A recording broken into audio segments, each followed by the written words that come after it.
is weer even een de eeuw van de moon op de Rotte vallen. De passagiers op het schip, maar ik ben en verskaten oren inwenners binnen in de klein van die tijd stutsen. Het warp rint maar machtig uit, want de mensen binnen grutsk op het schip. Het schip dat houdt een uitstraling naar de rest van de regio, maar ik vier de boeten.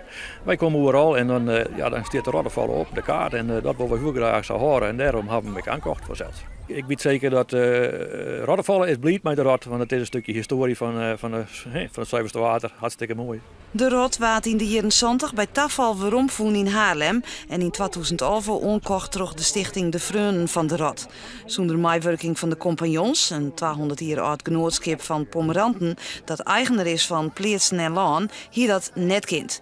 Zij had geld voor de omkeer en restauratie van het schip vastketten. Ik kwam buizen en het was een enthousiast verhaal en dat bleek ik te werden.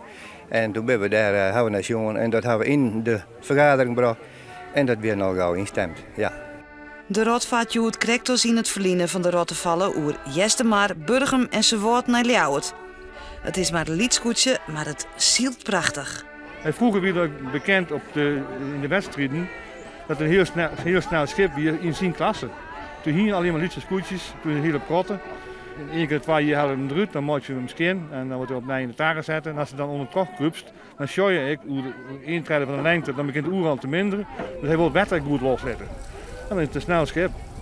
Als dan toch je ik wat lieket, het schip vaart alle tongens uit voor Els die het mij wil.